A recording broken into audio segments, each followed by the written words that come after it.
Hello everyone! Nakita niyo na naman ang ating pag-inom ng tsaa. At sa araw na ito, ang kasama natin ay walang iba kung hindi si Monsignor Emmanuel Sunga. Let us praise the Lord and give Him thanks. So Monsi, batiin natin ang ating mga viewers at ngayon ay panahon pa ng Easter. Happy Easter to everyone at nawa ang biyaya ng muling pagkabuhay ng Panginoon ay sumaatin lahat hanggang sa tayo magkita-kita muli doon sa buhay na walang hanggan. Dala ang ating sariling pagkabuhay. Amen, amen, and amen. Halika, inom na po tayo. Salamat sa Diyos. Let us praise the Lord.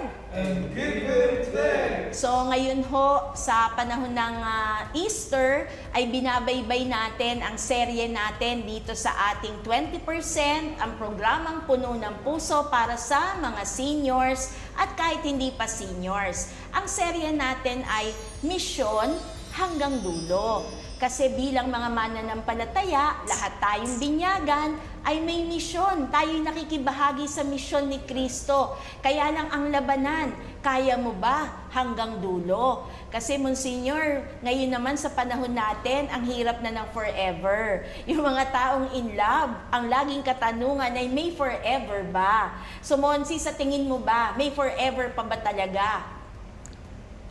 Sapagkat tayo ay hindi lamang nilalang na para sa daigdig na ito, kundi tayo nilalang para makaisa. Remember, the scripture says, God created man according to His own image and likeness. So from the very beginning, we are very, very similar to Christ, being the Word of God that created everything in the universe. Ngayon, kaya sa ayaw at sa ibig natin, wala tayong katapusan. May umpisa tayo, we had a beginning. But even in the beginning, that is a bit questionable. Sapagkat, remember, God created us not at the time we were conceived, as we hear so very well in the book of the prophet Jeremiah, when God told Jeremiah, when he refused to become a prophet, before you were conceived, I knew you. Before you were born, I consecrated you. You know, the word to know in the Bible, hindi lang makuha ang kaalaman ng isang bagay o ng isang tao, kundi to know means to have a permanent relationship. Like what Mary said to the Gabriel angel when she was told that she would become the mother of God. And Mary said, how can this be since I do not know man? I do not have a relationship, an intimate relationship with anyone. So even then, God created us from all eternity because God knew already who will be this person, who will be that kind of a person. Even the whole program of our life has been laid out so clearly by God, and it is up for us to know those step by step as we go on in our life. So Monsignor, it's a very good point na every time you talk about forever and eternity, balikan muna yung conception.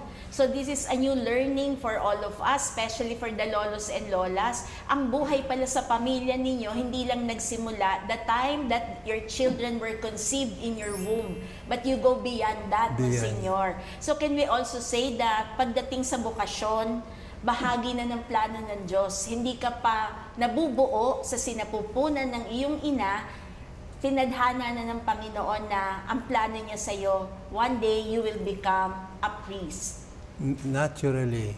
Kaya nga, ang isang tao dapat kanyang tinitingnan lagi sa buhay niya kung paano niya matutupad ang kalooban ng Diyos.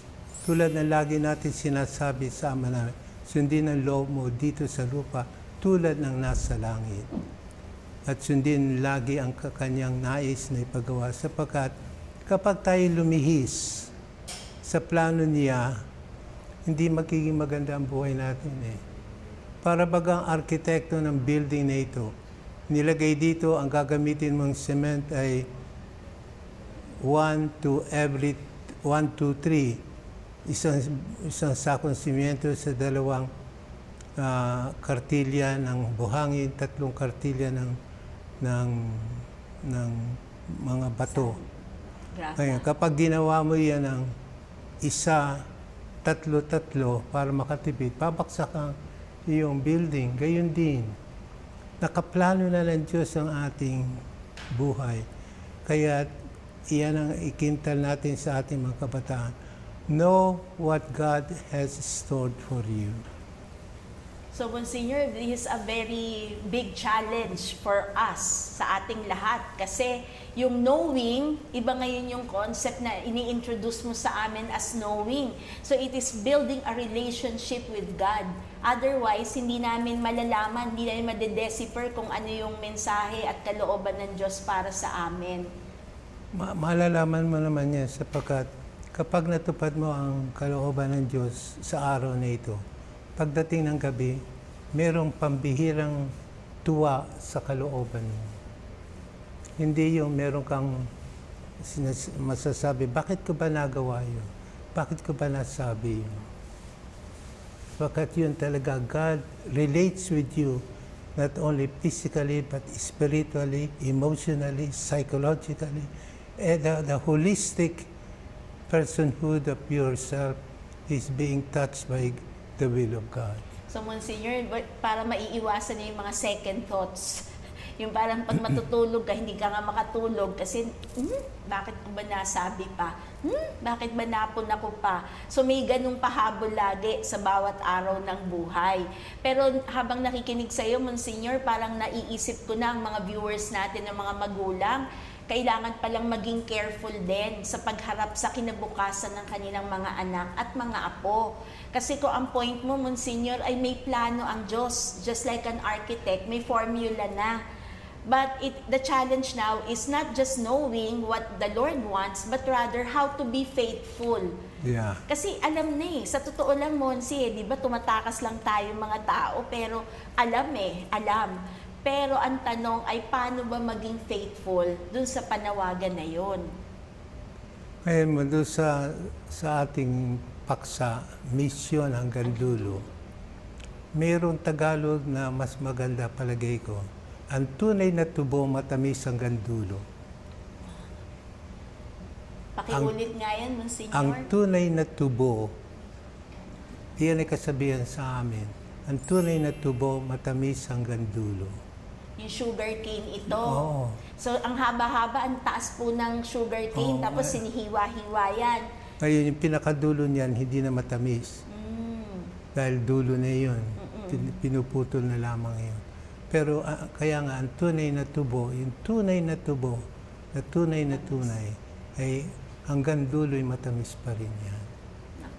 Ang sarap pakinggan yan, Monsignor, no? Kung ang bawat anak ng Diyos talagang magiging tapat, walang tapon, ika nga. Walang gulo sa daigdig. Walang gulo sa daigdig. Pero ang Diyos ay marunong. Kahit sa kaguluhan natin, hindi nawawala ang kanyang pagmamahal, ang kanyang pag-aalaga sa atin. Tingnan mo yung larawan ng the prodigal son, larawan ng the good shepherd, looking for the lost sheep. Kumbaga, habang nagkakamali ang tao, lalong tumitindi ang kanyang pag-aalaga at pagmamahal hanggang sa kauli-hulihan. Pero kinakailangan yakapin man lang natin o tanggapin natin siya.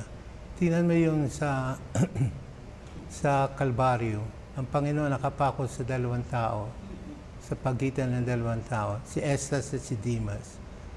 Si Dimas, ang kanya lamang sinabi sa Panginoon ay, alalahanin mo, Panginoon, sa pagdating mo sa iyong kaalarian.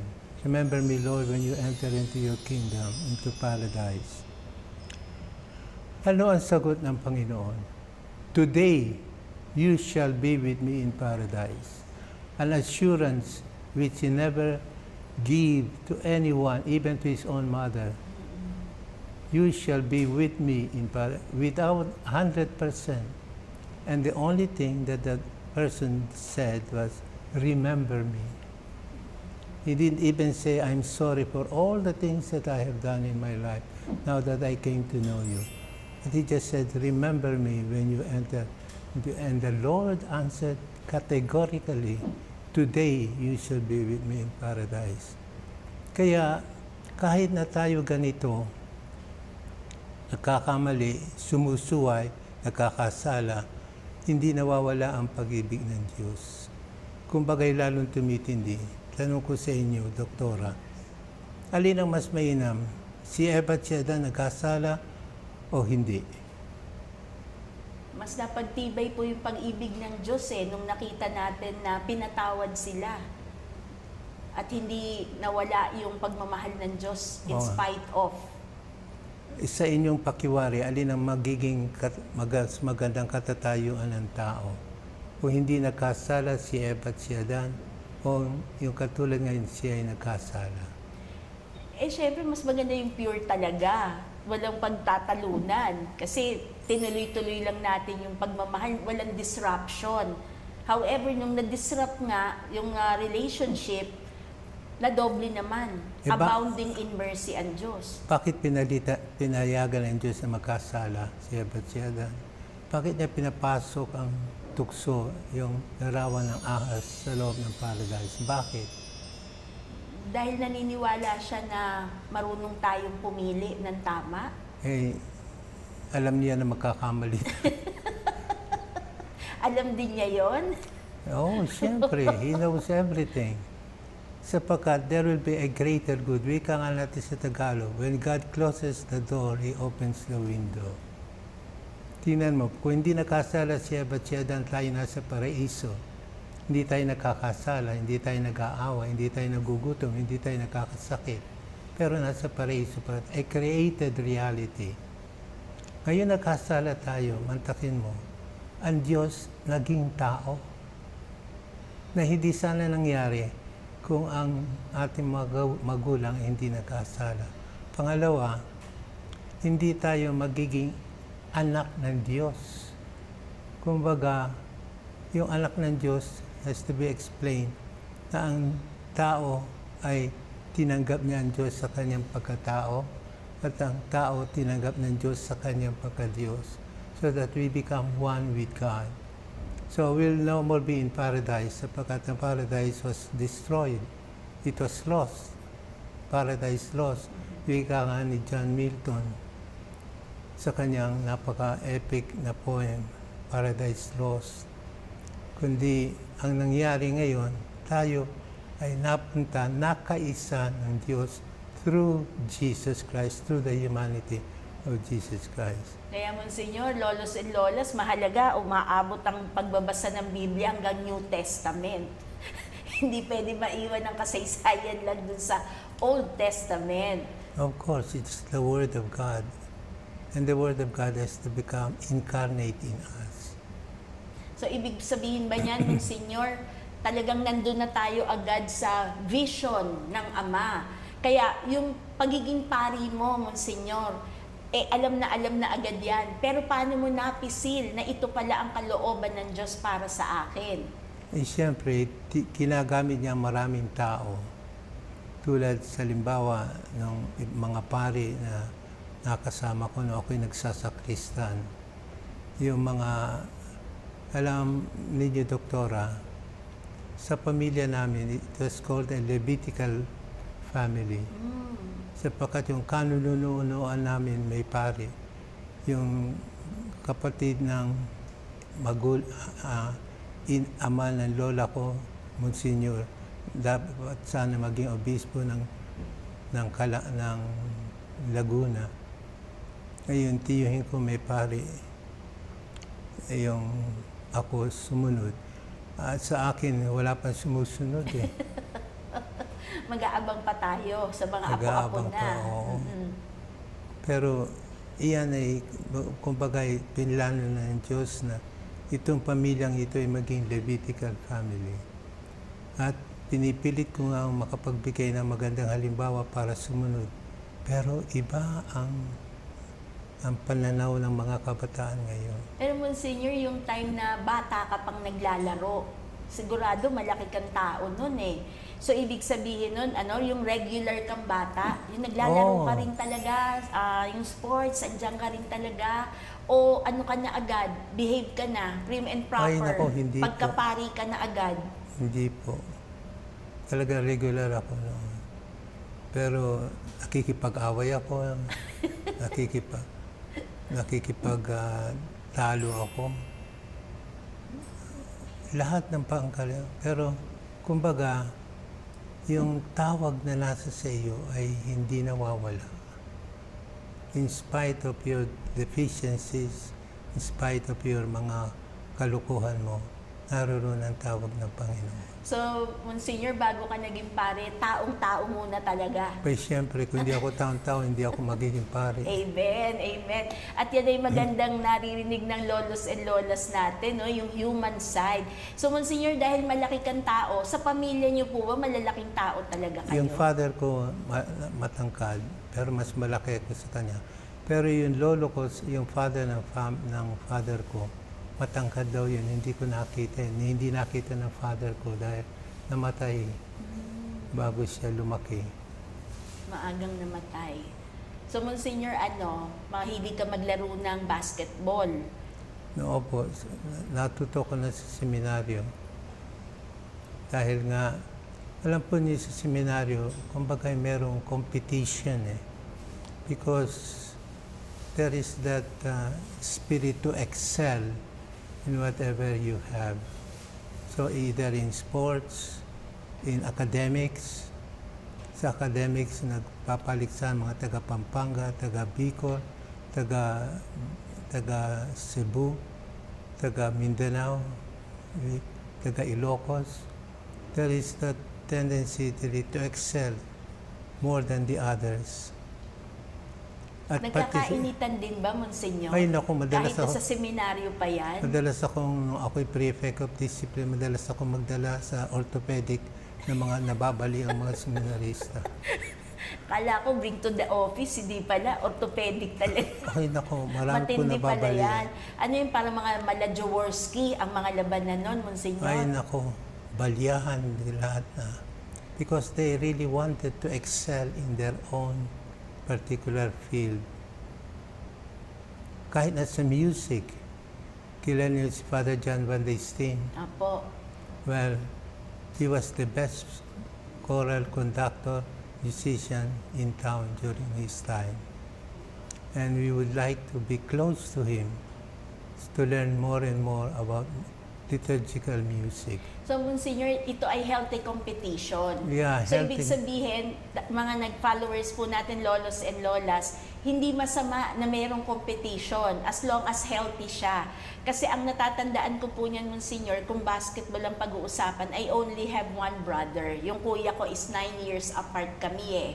So, natatandaan ko, naririnig ko. Ako, syempre, iba yung upbringing sa akin dahil the only girl in the family. Pero yung daddy ko, sinasabihan po yung mami ko, pabayaan mo siyang maglaro ng basketball.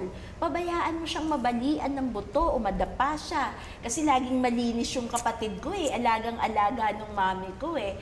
At natatandaan ko, sabi po nung daddy ko, kasi dun daw sa basketball, titibay ang buto ng kuya ko. Kasi malalaman niya yung pain of losing at yung tamis ng victory na pinaghirapan at pinagpawisan. Is it the same thing sa paghubog ng mga seminarista natin? Well, you have to be natural in your upbringing. There's no such thing as unnatural. If you start in an unnatural way, you'll become a unnatural person. At pagka dumating na sa parokya, na ikaw ay nakadanas ng kabiguan o pagkabali, kumbaga sa basketball, hindi mo makakayanan sapagkat hindi ka nakatikim ng kabiguan, ng bali, o ng hirap at sakit na sa iyong formation ay unti-unti ka na rin minomold ng Panginoon. Monsignor, yung mga sinasabi mo naman, parang ang kaharap ko ngayon, Father God. Di ba, no? Yung parang tayong mga anak ng Diyos, di ba? Pag minsan nadidisiplina, di ba? We learn the hard way. Parang ngayon, as you speak, Monsignor, talagang words of wisdom na may pinanggagalingan ng talaga. So, I'm sure na buhay po pareho yung magulang nyo nung ikaw ay naging pare. Ay, opo. Nasaksihan po nila hanggang sa naging Monsignor ka po. Namatay sila both at the age of 99. Ah, long life. Long life sila. At mukhang mamanahin mo yun, Monsignor. Ako, wag naman po sana. Eh dito po sa ating programa sa TV Maria, meron pong tinatawag na age reveal.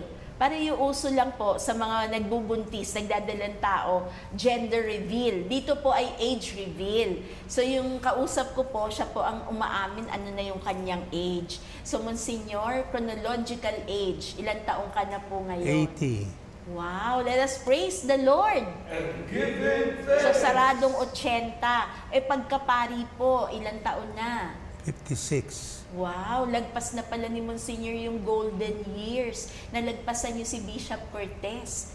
Eh, Siya kasi estudyante. yung guest namin nung nakaraang Lunes at sabi niya, di ba, sabi niya 50 years old na siyang pare. So golden. Pero si Monsignor lagpas-lagpas na. Aabangan namin yung 60. So may senior citizen din sa pagkapare. O, di ba? So nagbabago ba ang marami bang changes, Monsignor, pag nagkakaedad? We have to be prepared for any physical, psychological, spiritual changes because you become more mature and you start losing persons in your life. Like I lost my parents, I lost my grandparents, I lost some of my relatives and more of my friends and parishioners. Kahapon lamang I was surprised. May mga taga-Pasig, Immaculate Conception na dumalaw sa akin. Ngayon, nirelate nila, yung sa ganito namatay na. Sabi ko, yung gano'n namatay na. Sabi ko, ilan na lang tayo natitira? Hintayin na lang natin misa kumatok sa atin ng Panginoon para tayo sumama na sa Kanya. In other words, all the persons, all the relationships that we had with the world, with ourselves, tingnan mo, ako meron ng knee replacement, with our fellow men, with the world, and with ourselves, na unti-unti nang nawawala yung relationship natin. Na isa na lang natitira is our relationship with God. So the more aged we become, the more we should be closer to God and see more and more His plans in our life and how we failed Him, and in spite of our failure, how much He cared and loved us continuously without regretting He gave us this vocation, without regretting He gave us all the opportunities in life. And the more we feel how He really cared for us throughout our life. Kaya as we aged, the relationship with God should become greater and stronger because otherwise you go to despair. Sapagkat nawala na lahat yung inaasahan mong kinakapitan mo. Isa na lamang natitira. At kung hindi ka naging matibay sa iyong paghawak sa Panginoon, mawawala ka. So, parang sinasabi, Monsignor, the flesh is willing, the spirit is willing, but the flesh is weak. It will So, always be true. ang knee lang ba ang na-replace, Monsignor? Ba't parang kaya mo kahit walang salamin sa mata? Tinanggal na ikatarata ko po. So, very clear na ngayon ang Oo. vision. Ang galing. So, yung mga lolos and lolas natin, huwag matatakot. May mga medical procedures para, syempre, yung quality of life natin ay mapanatili. Pero, Monsignor, parang habang nagkakaedad, tumitibay talaga yung spirit. Yes, it Kasi should sabi be. mo nga kanina, wala na yung mga panghahawakan mo eh. Yung mga non-essentials, isa-isang nawawala. Tapos ang natitira lang is what matters most. And that is our relationship with God. Because in life we have 4 relationships. With ourselves, with our fellow man, with the world, and with God. These first three things will little by little will wane away. The only one that will remain is this. Until at the very end, we see God face to face. So, Monsignor, can we also say na pag kumahaba yung buhay, nagkakaroon din ng chance ang Diyos to purify us? Of course. He constantly purifies us. That is why He died. That is why He shed blood. The blood that Christ shed is the process is used to purify and cleanse everything that is so earthly, so human. Though to be with God, you have to be 100% spiritual and 100% human. So, hindi pwede spiritualize ang lahat ng bagay. Embrace humanity. You cannot go to the spiritual world without putting your 2 feet on the material world. So, Monsignor, meron tayong mga issues, no? Yung mga lolos and lolas natin, titos and titas, na minsan gusto nila, Lord, bakit hindi mo pa ba ako kinukuha? Especially yung mga marami ng pains, yung marami ng sakit, at minsan wala ng will to fight for their lives. Kasi ang tanong nila, Lord, sige na, kunin mo na lang ako. Ano bang masasabi natin sa kanila, Monsignor? Lagi naririnig natin kahit na sa pangkaraniwan tao sinasabi, God still has a plan for you. Let the process that God has given you continue until the very end. Sa ayot sa ibig mo naman pagka dumating ng oras mo, wala kang magagawa. Kahit ikay malakas na malakas, kahit nga bata pa, nakita natin kinukuha na ng Panginoon. God has a purpose for everything. Yun na nga lamang, to accept God's will, as we pray the Our Father, Thy will be done on earth as it is in heaven. Yun lamang ang maging patakaran natin sa buhay, magiging maligaya, magiging puno ng katuwang, puno ng joy ang ating buhay. Kahit na sa katandaan tayo hirap na hirap. Dahil sa ang hirap natin, wika nga lang matatanda ay purgatorio na natin sa daigdig na ito. Para pag tayo na kinuha na, tuloy na tayo sa langit. Tama. So, kaya yung maraming babauning pagtitiis, Monsignor, ano? Without pain, there is no gain. Wika ng mga PC. Without pain, there is no gain. Without Good Friday, there can be no Easter. Iyan po ang dapat sana natin maging maliwanag lagi sa buhay. Lalo-lalo na sa panahon na nadidiliman tayo, nawawalan tayo ng pag-asa, na humuhukot na tayo sa bigat ng pasanin natin. Always rely that there is a God who is not only with us, but God who is in us. Because God is not only accompanying us, He is actually in us. So much so that when we suffer, it is not only I who suffer, but also God suffers. That's why He became human. He feels what we feel. He is joyful when we are joyful. So we are taught that is the meaning of communion. When God enters into my very life, except of course in the case of sin. But in the guilt of sin, He also suffers. Whenever we commit sin, we suffer the guilt. God suffers the guilt also, but not the sin. Naku, Monsignor, lagot kami. Kasi laging pakiramdam namin, kasama namin ng Diyos sa hirap at ginhawa. Pero sa pagkakasala pala, ang una nagsasuffer, ang Diyos din. Kaya lagot kami nun, Monsignor, no? Kaya nga nitong nakalipas na Lenten season, talagang nagsumikap tayo na magbalik loob sa Diyos. At nandun naman, alam nyo, paulit-ulit nating naririnig kay Monsignor at ramdam natin yon na yung joy na meron tayo ay hindi galing sa labas, but the joy that is from within, at hindi naman pala katakataka. Kasi ang Diyos ay hindi lang natin kasama, Siya ay kaisa natin pagkat Siya ay nasa sa atin.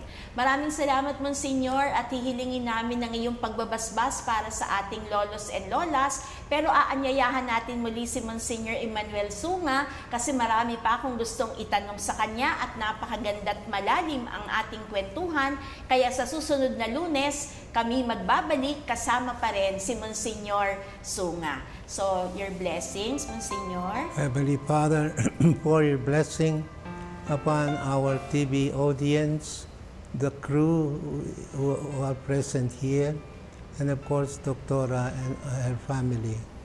So much so that we may be able always to do God's will in everything that we do in life. And in so doing, we become more and more like Christ, who also endured the same situation we are in, whether good or bad. This we ask of you in the name of your Son, Jesus the Lord. And may Almighty God bless you, the Father, the Son, and the Holy Spirit. Amen. Let us praise the Lord. And give Him thanks. So, hindi pa natin lubusang pasasalamatan si Monsignor Sunga kasi ianyayahan pa natin siya sa susunod na Lunes. Kaya wag po kayong mawawala. Magbabalik tayo next Monday sa 20% ang programang Puno ng Puso para sa mga seniors. Bye-bye!